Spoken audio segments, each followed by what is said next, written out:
Hello guys, welcome to channel the CMA academy. और आज हम बात करने वाले हैं रॉयल्टीज़।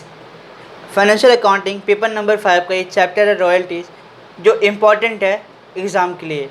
ये 7 से 8 मार्क्स का क्वेश्चन एग्जामिनर पूछ लेता है, जो कि अभी दिसंबर अटैम्प्ट 2019 में भी आया था। तो चलिए शुरुआत करते हैं कि रॉयल्टीज़ होता क्या है। रॉयल्टीज़ से आप नाम से समझ लेंगे। रॉयल्टीज़ का मतलब ये है कि जैसे कि हमने कोई बुक पब्लिश की और जो हम ऑथर होगा उसको हम रॉयल्टी पे करते हैं, क्योंकि उसने बुक लिखी है। उसके बजाय हम उसको पैसे पे करते हैं, उसको हम सैलरी पे नहीं करते, उसको हम रॉयल्टी देते हैं। तो रॉयल्टीज़ होता क्या है, इसके बारे में आपने एक जगह और भी पढ़ा होगा। वो जगह कहाँ है? Income tax section 80 QQ B वहाँ पे भी रॉयल्टीज़ मिलती। डिडक्शन का ये सेक्शन है, डिडक्शन का सेक्शन है, सेक्शन 80 QQ बी। अगर आपने अभी तक पढ़ रखा है तो आपको पता हो गया होगा कि मैं किस सेक्शन की बात कर रहा हूँ। ठीक है, 80 QQ बी में बोलता है ये कि रॉयल्टीज़ का डिडक्शन है ये। ठीक है, जो ऑथर होंगे ये उनके लिए है। तो हम जान लेते हैं कि रॉयल्टीज़ का यहाँ पे अकाउंट्स में क्या कंसेप्ट है। इनकम टैक्स में हमने पढ़ा ही पढ़ा है, लेकिन यहाँ पे क्या कंसेप्ट है रॉयल्टीज़ का।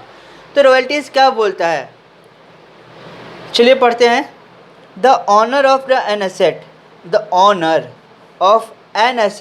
मतलब जो एसेट का ऑनर है। कैसे, कौन से एसेट का? एग्जाम्पल माइंस का है, क्वेरीज का है, पेटेंट का है, कॉपीराइट का एंड एटसेट्रा, और भी जो बच्चे कुछ है। एज अ बिजनेस अरेंजमेंट में अलो अदर पार्टी, जैसे लेसी, लाइसेंस या publisher etcetera, the right to use the asset against some consideration. Such consideration are calculated with the reference to the quantity produced or sold. The asset is termed as a royalty. अब जो honour है उस asset का, अगर वो permission दे देता है, जैसे कि माइंस का, क्वेरीज का हो, खदाने का, कुओं का, पेटेंट का हो, कॉपीराइट का हो, अगर वो किसी दूसरे बिजनेसमैन को, किसी दूसरी पार्टी को वो अरेंजमेंट करा लेता है या फिर राइट देता है कि तुम इसको यूज़ करो, ठीक है, उससे कुछ कंसिडरेशन उसे मिलेगा। किसको? उस ऑनर को। ऐसे कंसिडरेशन को हम बोलते हैं रॉयल्टी। लेकिन इसमें कुछ कंडीशंस है। क्या कंडीशंस है? कितनी क्वांटिटीज़ प्रोड्यूस हुई हैं या कितनी क्वांटिटीज़ सोल्ड की गई हैं, उनको हम बोलते हैं रॉयल्टीज़। उनके बिहार पे हम उनको पैसे पे करते हैं। कैसे? यहाँ पे जैसे लिखा है कि कितनी क्वांटिटी प्रोड्यूस की गई है या कितनी क्वांटिटी सोल्ड की गई है, उस कंडीशन को हम उस जितने भी क्वांटिटी प्रोड्यूस की गई होगी या सोल्ड की गई होगी, उतने पे हम इसको पेमेंट करेंगे। जो पेमेंट करेंगे उसको हम बोलते हैं रॉयल्टीज़। क्या बोलते हैं? रॉयल्टीज़। समझ गए होंगे आप? ठीक है। अब यहाँ पे एक एग्ज़ाम्पल ले लेते हैं कि एक एग्ज़ाम्पल से समझ लेंगे, थोड़ा अच्छा रहेगा। क्या एग्ज़ाम्पल है? एग्ज़ाम्पल ये है, मैंने एक किताब का एग्ज़ाम्पल लिया है, बुक्स का एग्ज़ाम्पल लिया है। क्या एग्ज़ाम्पल है? When a publisher publish a book, he make a payment to the author which is based on the number of copies sold, known as a royalties. अब एक पब्लिशर है जिसका काम है बुक को पब्लिश करना। अब जो ऑथर है, जिसने बुक लिखी है, वो जो ऑथर है उसको पेमेंट कर रहा है कौन? पब्लिशर। अब यहाँ पे देखो, वहाँ रहने दो, इधर ऊपर, यहाँ देखो, ए जो है ये पब्लिशर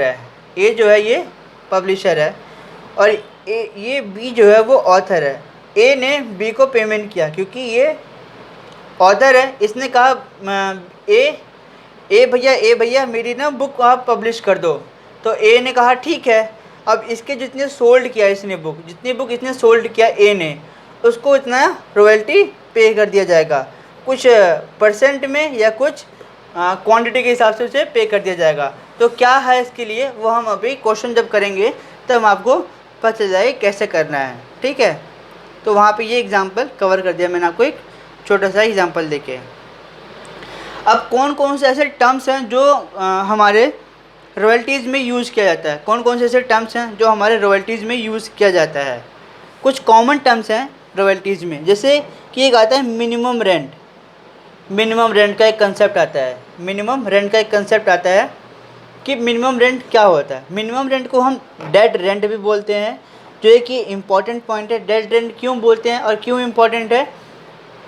डेड रेंट से एक क्वेश्चन आया था हमारे एमसीक्यू में, फिल इन द ब्लैंक्स में क्वेश्चन आया था 1 नंबर का, इसलिए वो बोलता है कि मिनिमम रेंट का दूसरा नाम क्या है, तो डेड रेंट है। मिनिमम का दूसरा नाम क्या है? डेड रेंट है। ऐसे मिनिमम रेंट के कुछ और भी नाम है, मिनिमम रेंट के कुछ और भी नाम है, वो मैं आपको अभी बताता हूँ।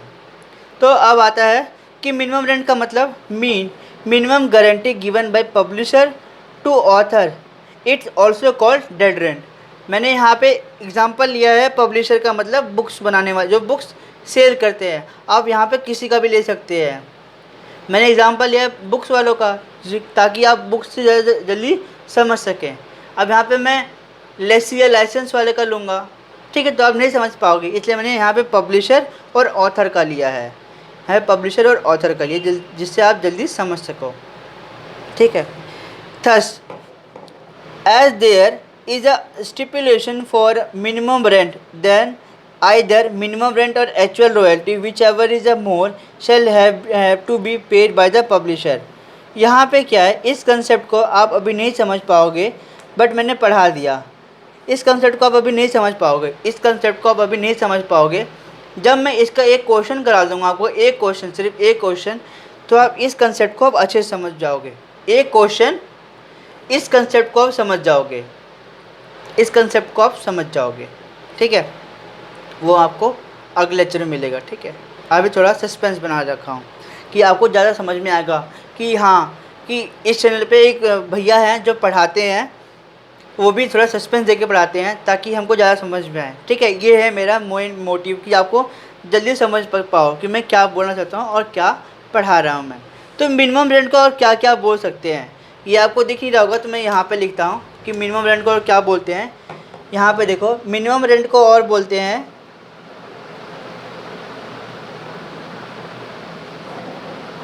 एक तो डेड रेंट बोलते हैं, जैसे कि आपने पढ़ा है अभी, ठीक है। सर्टेन रेंट बोलते हैं और एक बोलते हैं फिक्स्ड रेंट।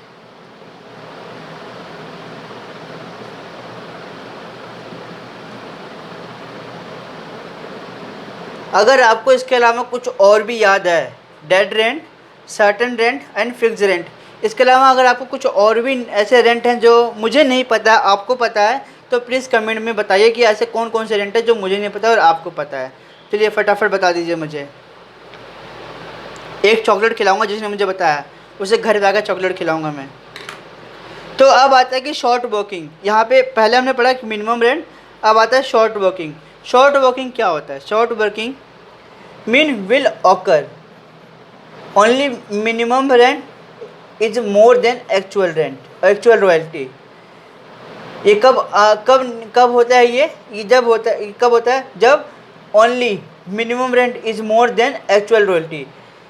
जब मिनिमम रेंट एक्चुअल रॉयल्टी से ज़्यादा होता है तब ये शॉर्ट वर्किंग निकलता है। मान लो कि मिनिमम रेंट जो है हमारा, मिनिमम रेंट जो है वो हमारा 40,000 है, ठीक है, और जो एक्चुअल रॉयल्टी है, एक्चुअल जो रॉयल्टी है वो हमारा 30,000 है। अब यहाँ पे क्या बोला, इस लाइन को पढ़ो और इस क्वेश्चन को देखो क्या बताता है। ये जब होगा, ये शॉर्ट वर्किंग जब होगा जब मिनिमम रेंट एक्चुअल रॉयल्टी से ज़्यादा होगा। तो मिनिमम रेंट जो है एक्चुअल रॉयल्टी से ज़्यादा है, कितना ज़्यादा है? 10,000। अब ये जो 10,000 आएगा ये शॉर्ट वर्किंग में चला जाएगा। ये कहता है ये शॉर्ट वर्किंग का पॉइंट, ठीक है। अब यहाँ पे एक्चुअल रॉयल्टी क्या होता है? एक्चुअल रॉयल्टी कैसे निकालेंगे? जितनी रॉयल्टी होगी या जितने बुक उसने सोल्ड किया है या जितना बुक उन्होंने प्रोड्यूस किया है, ठीक है, इनटू बुक सोल्ड। रॉयल्टी जितना उन्होंने डिसाइड किया है कि मान लो एक बुक का आपको 100 रुपये मिलेगा, ठीक है, और इन्होंने यहाँ पे 15 बुक सोल्ड किया है, 100 रुपये बुक की वैल्यू है, तो 150 रुपये इस बुक की वैल्यू हो जाएगी, सॉरी 1500 रुपये इस वैल्यू की हो जाएगी इसकी, हाँ 1500 हो जाएगी इस बुक की वैल्यू, 1500 हो जाएगी। या इन्होंने जितनी बुक की रेट रखा होगा, मान लो यहाँ पे बुक का रेट 10 रुपये है, तो यहाँ पे कितना होगा? 150 रुपये हो जाएगा। ये कहता है एक्चुअल रॉयल्टी, ठीक है। अब रॉयल्टी पेबल क्या होता है, यहाँ पे कुछ मैं कंडीशन बता रहा हूँ जो कॉमन टर्म्स हैं जो रॉयल्टी में यूज होता है, जो रॉयल्टी में यूज होता है। तो रॉयल्टी पेबल क्या होता है, higher of minimum rent and actual royalty, इन दोनों में जो ज़्यादा होगा वो रॉयल्टी पेबल होगा। अब यहाँ पे जैसे क्या बताया मैंने कि मिनिमम रेंट और एक्चुअल रॉयल्टी में जो हायर होगा वो शॉर्ट वर्किंग आएगा। अब इस पॉइंट को मैं यहाँ से कनेक्ट करता हूँ, अब आप इसको मत देखना, इसको आप नहीं देखोगे, ठीक है। मैं शॉर्ट वर्किंग नहीं समझा रहा, मैं आपको ये समझा रहा हूँ। यहाँ पे क्या है कि हायर ऑफ मिनिमम रेंट और एक्चुअल रॉयल्टी, जो ज़्यादा होगा वो हमारा कहलाएगा रॉयल्टी पेबल। तो यहाँ पे क्या है कि हमारा मिनिमम रेंट ज़्यादा है, तो एक्चुअल रॉयल्टी पेबल कितना होगा, रॉयल्टी पेबल कितना होगा 40,000 रुपीज़, कितना होगा 40,000 रुपीज़, ठीक। अब एक कंसेप्ट आता है recoupment of short working. Recoupment of short working क्या होता है कि recoupment of short working mean adjustment of short working को एडजस्ट करना, वो कहलाता है रिकूपमेंट। अब आगे क्या है, short working of previous year in current year, जो प्रीवियस ईयर का शॉर्ट वर्किंग होगा, जो प्रीवियस ईयर का शॉर्ट वर्किंग होगा वो इस साल को हमें एडजस्ट करना है। If it is a possible only if actual royalty is more than minimum rent. ये कब पॉसिबल होगा, जब हमारा एक्चुअल रॉयल्टी ज़्यादा होगा मिनिमम रेंट से। अब यहाँ पे केस उल्टा कर लो, कैसे, एक्चुअल रॉयल्टी अगर हमारा मान लो 50,000 है, ठीक है, और यहाँ पे जो हमारा मिनिमम रेंट है वो 30,000 है। अब यहाँ पे ये रिकूपमेंट हो सकता है, यहाँ पे अब 20,000 रुपये है, अब 20,000 का हम रिकूपमेंट कर सकते हैं, ये कहता है ये कॉन्सेप्ट, ठीक है। अब आ रहा है कि एक रॉयल्टी पेड क्या कहता है, रॉयल्टी पेबल मतलब रॉयल्टी पेड है, रॉयल्टी पेबल बात एक ही है। रॉयल्टी पेड क्या निकालते हैं, कैसे निकालेंगे कि royalty payable minus recoupment of short working, यहाँ से इसको लेके और इसमें माइनस कर देंगे, इसको इसमें से माइनस कर देंगे, हमारा रॉयल्टी पेड आ जाएगा। हमें कितना पेड करना है वो इसमें से इसको माइनस कर देंगे तो हमारा आ जाएगा।